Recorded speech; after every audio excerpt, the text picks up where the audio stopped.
முருகன் பக்தர்கள் அனைவருக்கும் அன்பு வணக்கங்கள்.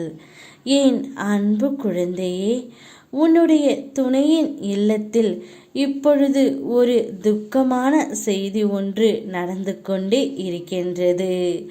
உன் துணையின் இல்லத்தில் வாழ்வா சாவா என்ற நிலையில் ஒருவர் இருந்து கொண்டு இருக்கின்றார்.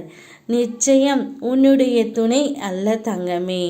உன் துணையின் வீட்டில் யாரோ ஒருவர்தான் உன்னை கஷ்டப்படுத்தினார்களோ அவர்கள்தான் இந்த நிலைமையில் இருக்கின்றார்கள்.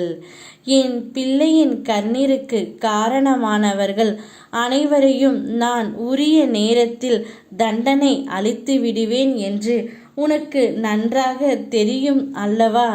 அதனால்தான் அவர்களுக்கு இந்த தண்டனையை நான் கொடுத்து விட்டேன் தங்கமே. என் பிள்ளை எப்பொழுதும் மன மகிழ்ச்சியாக மட்டுமே இருக்க வேண்டும். யாரிடமும் திட்டு வாங்கியும் அடிமையாகவும் இருக்கக்கூடாது. அப்படிப்பட்ட ஒரு நிலைமையை நிச்சயம் நான் உனக்கு உருவாக்கி தரமாட்டேன் தங்கமே. அப்படி இதற்கு முன்னர் நடந்து இருந்தால் அவர்கள் வீட்டில் நிச்சயம் ஒரு அசம்பாவிதம் நடக்கும். அவர்கள் வீட்டில் உள்ளவர்கள் யாரோ ஒருவர்தான் இப்பொழுது வாழ்வா சாவா என்று இருக்கிறார்கள். ஆனால் நிச்சயம் என் பிள்ளைக்கு இதை பற்றி எந்த ஒரு கவலையும் வேண்டாம் தங்கமே. நீ கண் கலங்கினாலே என் கண்களில் இருந்து கண்ணீர் வந்துவிடும். நிச்சயம் அவர்கள் வாழ்வார்கள். உன் துணையுடன் நீ இணைந்தும் வாழ்வீர். அதற்கான சூழ்நிலையை நான் உனக்கு உருவாக்கி வந்துவிட்டதால் அவர் மிகவும் மனம் உடைந்து விட்டார்.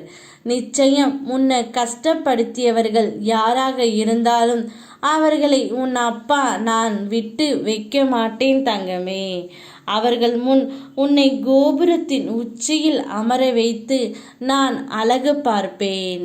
நீ பட்ட கஷ்டங்களுக்கு எல்லாம் நிச்சயம் ஒரு விடிவு காலம் வந்துவிடும். அதற்கான சந்தர்ப்பத்தை நான் உனக்கு உருவாக்கி தருகின்றேன். நீ சந்தோஷமாக இருக்க உன் அப்பா நான் என்ன வேண்டுமானாலும் செய்வேன்.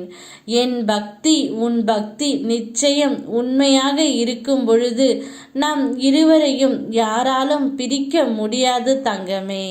உனக்கு வேண்டியதை அனைத்துமே நான் உனக்கு நடத்தி தருகின்றேன். யாம் இருக்க பயமேன். ஓம் முருகா.